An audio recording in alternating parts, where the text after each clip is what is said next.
The gentleman from Florida, Mr. West. Thank you, Mr. Chairman and Secretary Geithner. Great to see you here today. Last week, Friday, I had the opportunity to speak to the Greater Fort Lauderdale Chamber of Commerce, and of course, there were a lot of local community bankers that were there. And again, the reoccurring theme always seems to be, we want to provide that access to capital, but we're seeing an increase of regulation. We're seeing more examiners coming down. They really don't understand things going on here on the ground and that relationship. And in the 6 short months that I spent here, I've learned that in Washington, D.C., if it's worth reacting to, it's worth overreacting to. So I'm just wondering, is anyone at the Treasury going back maybe now and looking at the Dodd-Frank law and looking at maybe the potential negative impacts that we could find on small businesses and those community banks? The large banks have these huge staffs. They can take care of these things. But the small banks and that relationship with small business, is it a possibility we can go back and review Dodd-Frank? Well, I think you're raising a really important question, and I agree that the main challenge in thinking about regulation is how to get the balance right. And it's obvious, looking back at the financial crisis, we got a whole bunch of things wrong as a country and how much oversight we put over the banking system, and we have to fix that.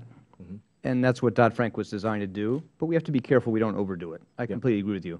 I do not believe that, well, let me say it affirmatively. I think Dodd-Frank was very carefully designed to make sure that small businesses were not the object of a huge increase in regulation or a meaningful increase in regulation. In fact, but there's a little collateral damage that has happened. Well, it's a good question. I think that they were largely protected, insulated from the core provisions of the Act. The Act was really designed at the big failures by large institutions and markets, and that's why I just want to read you this quote from Cam Fine when the bill was passed. Cam Fine, as you know, chairs the Independent Community Bankers Association. He said that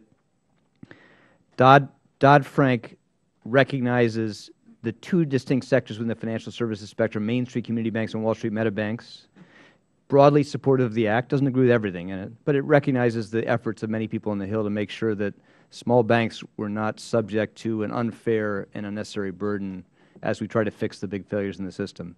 But I agree with you that we want to be very careful that we don't overdo it. And I think that the bigger challenge, I think, apart from just the uncertainty facing banks and businesses across the country, is that I think examiners, there's just some natural tendency. These are human beings. They want to make sure they're erring on the side of caution now, and we want to make sure they don't overcorrect. Well, but I think that as we go forward, let's just make sure, as you just said, that sweet spot, kind of like on a baseball bat, we need to find that right position as far as this regulation. Next question I had is, when we look at this small business lending fund, and you just talked about how many thousands of banks we have out there, but how many are looking to or using this fund, did we really have a bottom-up process by going out, talking to the SBA, talking to some small business leaders, community banks, as far as what would you like to see us tailor this fund to be so that it could be a bottom-up process and maybe not a top-down driven process? Very good question. And, it took 9 months for Congress to react to the initial proposals we made and reshape them and ultimately legislate them. 9 months is a long time with a country facing this degree of challenge in the financial sector. And during those 9 months, not just we, but your predecessors and other people in the committee spent a lot of time talking to states with experience in these programs, to community banks and business about what would be the most powerful set of packages. And I'm sure we didn't get it perfect, but what we all tried to do was take the best mix of things that would command the most support up here. And we're trying a lot of different things. Roosevelt said in the Great Depression, he said, if I'm not mistaken, what the country needs is bold experimentation, and we are experimenting with the best mix of things we think will help mitigate it. It's not going to make it easy for everybody caught up in this mess, but we thought we were taking the best mix of ideas that could command the most support up here. Okay.